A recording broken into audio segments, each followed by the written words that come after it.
Good evening everyone, मेरा नाम है राहुल और मैं दूंगा आपको सीडीपी का प्रैक्टिस सेट।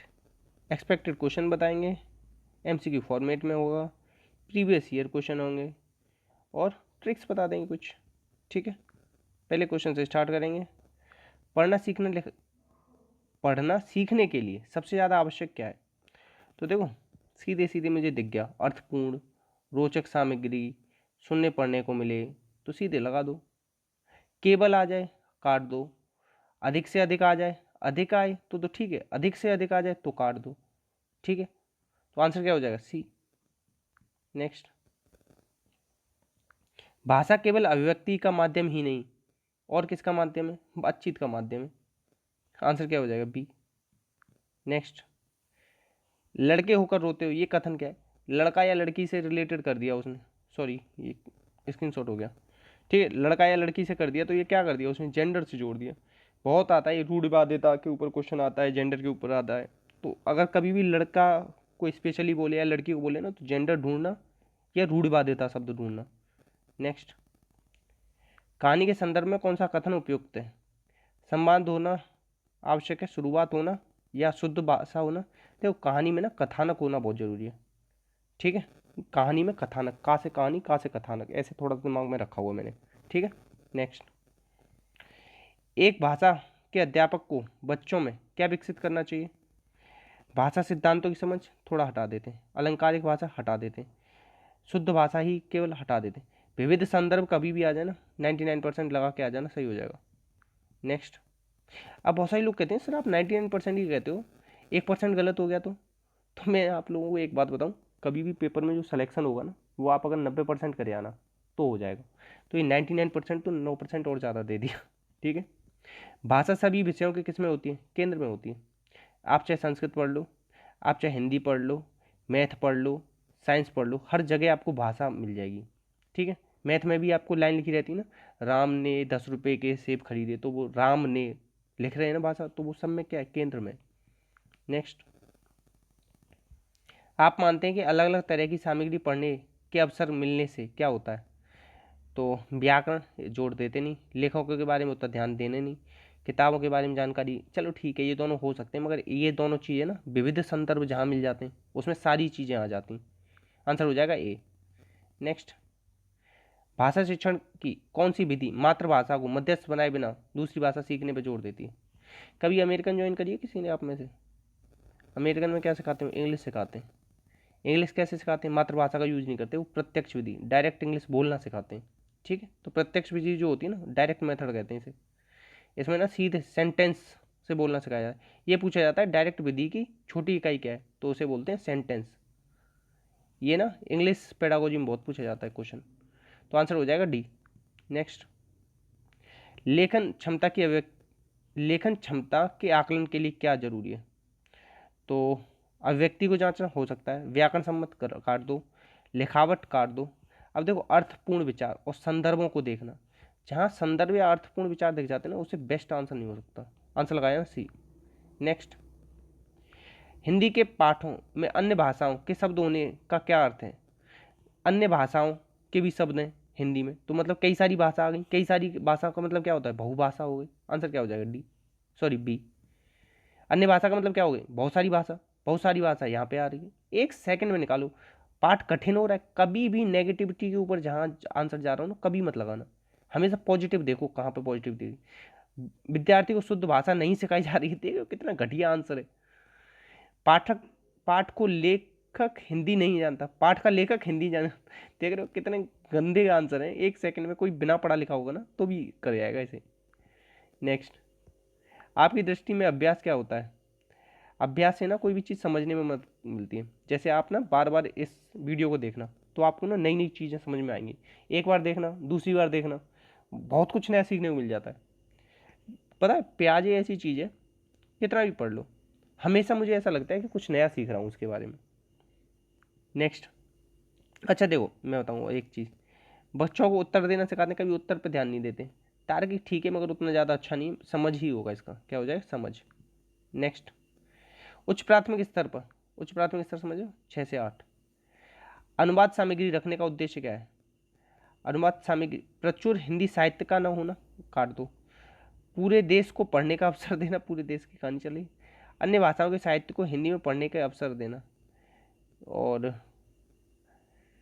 बहुत सी सामग्री, बहुत सी हटा दो, ये लगा लो आप, सी लगाओ, सी सही होगा। अन्य भाषाओं के साहित्य को भी हिंदी में पढ़ने के क्या देंगे हम, अवसर देंगे। 6 to 8 के में पूछ रहा है, पाठ्य सामग्री में अनुवाद सामग्री रखने का उद्देश्य। ठीक है, आंसर क्या हो जाएगा, सी। बहुभाषिकता दिख रही है इसमें, सी में।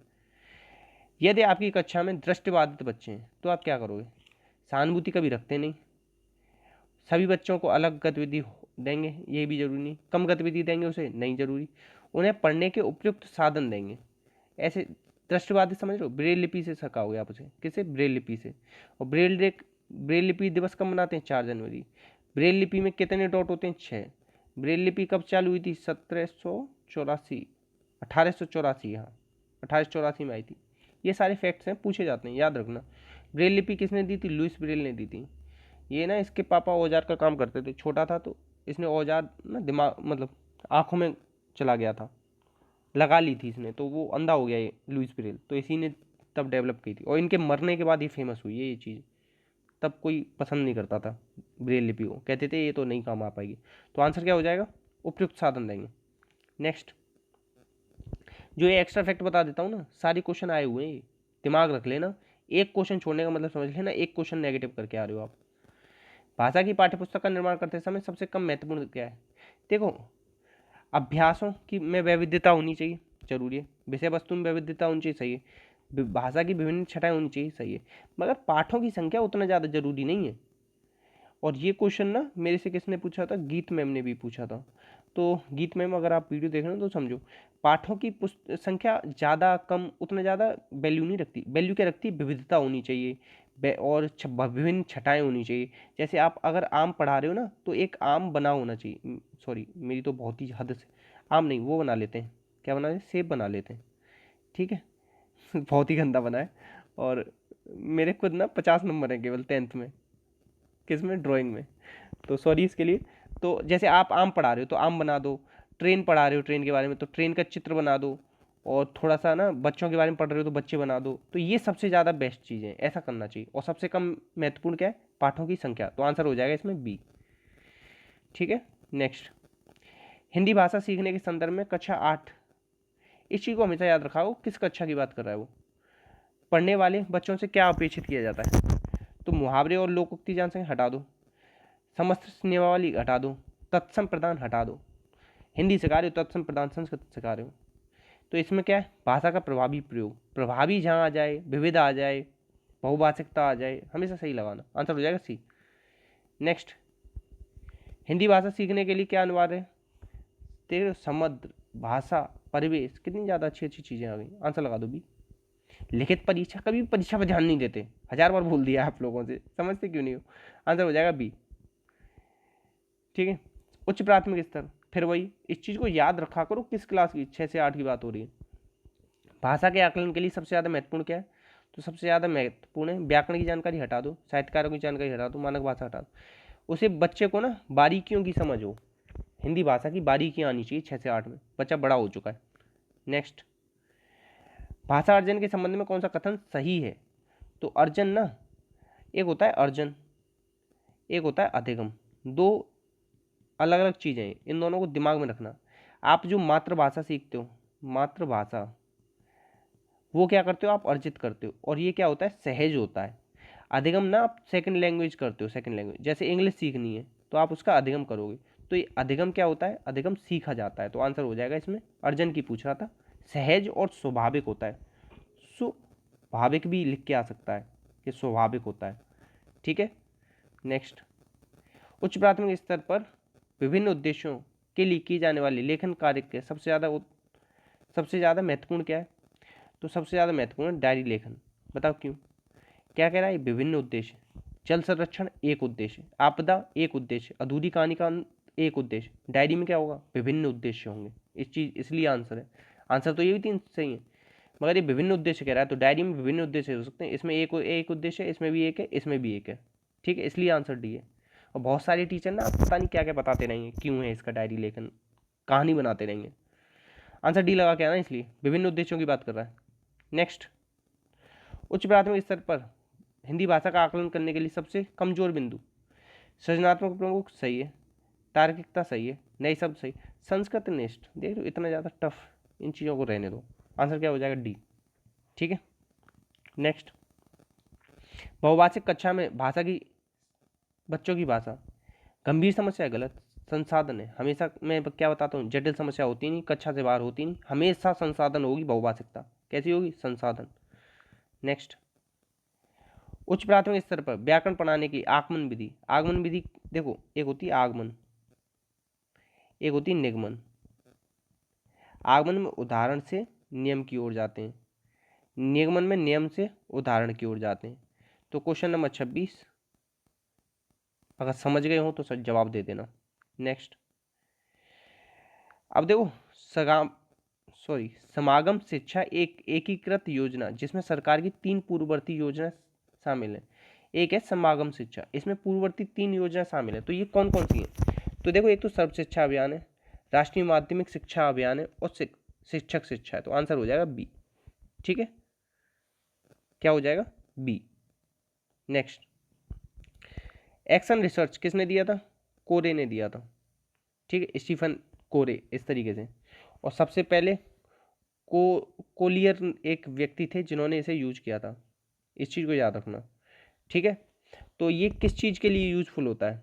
तो ये यूजफुल होता है इम्प्रूव करने के लिए एजुकेशन प्रैक्टिस को। और एक चीज़ याद रखना, ये इसके ने कभी भी सामान्यीकरण नहीं करते इसमें, मतलब एक बार समस्या आई तो उसका एक बार हल किया, अगली बार आएगी तो दोबारा हल करेंगे, ऐसा नहीं कि एक समस्या का हल हर बार आप यूज कर सकते हो। स्कूल में छोटे लेवल पे यूज होती है एक्शन रिसर्च। नेक्स्ट। डैश का अधिगम हालातों के अंतर्गत सापेक्षिक रूप से निर्धारित क्षमताओं के वृद्धि और वयस्कावस्था से संबंधित। देखो इंग्लिश में पढ़ो। Dash learning is a matter of growth और मैच्योरिटी। ग्रोथ और मैच्योरिटी से क्या संबंधित है? राइटिंग संबंधित है, सीधे दिख रहा है। अब हिंदी में पता है देखो कितना टफ दे रखा है इसने। देखो ग्रोथ और मैच्योरिटी समझो, जब तक बच्चा मैच्योर नहीं हुआ जब तक लिख नहीं सकता। आप 1 महीने के बच्चे को लिखवा के, 1 महीना छोड़ो, सबसे बच्चा लिसन कर सकता है, सबसे पहले बात कर सकता है, सुन सकता है, मगर लिखना बाद में आता है, क्योंकि जब तक वो मैच्योर नहीं हुआ जब तक नहीं लिख पाएगा। और लिखना कैसा गतिक कौशल है? सूक्ष्म गतिक कौशल है। बहुत ज़्यादा पूछा जाता है ये कि सूक्ष्म गतिक कौशल कौन सा है। नेक्स्ट। इसमें से कौन सा स्कूल में सीखने की संस्कृति को विकसित करने की अवधारणा से परिभाषित होता है? तो ये होगा आपका टीम अधिगम। कौन सा होगा? टीम अधिगम। ठीक है, सीधे याद करने वाला क्वेश्चन है। नेक्स्ट। प्लीज शेयर कर देना वीडियो को अच्छी लग रही हो तो। Creativity and in quietness in student can be developed by. तो कैसे डेवलप कर सकते हो? सृजनात्मकता को डेवलप करना हो ना, हमेशा रोल प्ले करा देना। रोल प्ले समझ रहे हो? जैसे बच्चे को सिखाना है गुणा या जोड़ घटाओ, तो एक बच्चे को बना देना दुकानदार, दुकान वाला, एक बच्चे को बना देना ग्राहक। अब वो रोल प्ले करेंगे तो उसमें सृजनात्मकता लगाएंगे कि वो कुछ अलग कैसे करके देंगे आपको। ठीक है, तो मतलब बहुत कुछ कर सकते हैं अलग रोल प्ले में। आंसर हो जाएगा सी। व्याख्यान कभी भी अच्छा नहीं होता। नेक्स्ट। आकलन की प्रधानता होती है, आकलन की प्रधानता किस में होती है? तो ये होती है डायग्नोस करने में और फीडबैक देने में। निदान का मतलब पता है क्या होता है? पहचान करना, क्या समस्या है। और फीडबैक तो आप जानते ही हो, स्कोर बढ़ाने में होती नहीं, श्रेणीकरण करते नहीं बच्चे का, और भेदभाव करना नहीं। आंसर क्या हो जाएगा? ए। नेक्स्ट। बहुत सारे क्वेश्चन करा रहा हूँ मैं आजकल आपको, तो प्लीज़ शेयर कर देना। एक स्कूल शिक्षक नेता के रूप में खुद को विकसित करना चाहता है, तो इसका मतलब क्या है? स्कूल शिक्षक करना चाह रहा है नेता के रूप में, तो उसमें क्या होना चाहिए? रिजिड कभी होता नहीं वो, ठीक है। नेगेटिव थिंकिंग होनी नहीं चाहिए। अब नॉलेज तो हो कम से कम उसमें, नेता बनने के लिए ज्ञान होना बहुत जरूरी है। तो आंसर क्या हो जाएगा? डी। कौशल भी है, दृष्टिकोण भी है। ठीक है, आंसर डी हो जाएगा इसका। नेक्स्ट। अब एक प्रभावी नेता बनने के लिए 2 महत्वपूर्ण कौन कौन से होने चाहिए? तो देखो उसमें क्या होनी चाहिए सबसे पहले, तो शिकायत वाला रवैया हटा दो, और ऑर्गेनाइजर प्लान रख लो, ये भी रख लो। तो सबसे पहले होना चाहिए उसमें क्या? एडमिनिस्ट्रेशन मैनेजर या ऑर्गेनाइजर, उसमें होना चाहिए पॉजिटिव, सकारात्मकता होनी चाहिए उसमें हमेशा, इस चीज़ को याद रखना। आंसर हो जाएगा बी। नेक्स्ट। राष्ट्रीय उपलब्धि सर्वेक्षण की प्रक्रिया शुरू करने के पीछे रीजन क्या था? एक चला था ये अब कंफर्म नहीं कि अभी भी चल रहा है, नेशनल अचीवमेंट सर्वे था। इसका मतलब ये था कि to assess the population of country गलत, to assess the teacher knowledge गलत, to assess the learning outcomes ये सही है। एक लर्निंग आउटकम बना दिए थे कि इतना तो बच्चा सीखे ही सीखे हर क्लास में, वो था नेशनल अचीवमेंट सर्वे।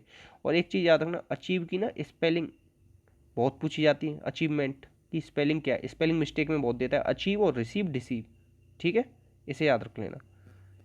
इतने ही क्वेश्चन थे, प्लीज़ शेयर करना, जो क्वेश्चन पूछा उसका जवाब कमेंट बॉक्स में देना। मेहनत पसंद आ रही हो तो लाइक कर देना, दिल से लाइक करना प्लीज़। अपना ख्याल रखना। जय हिंद, जय भारत।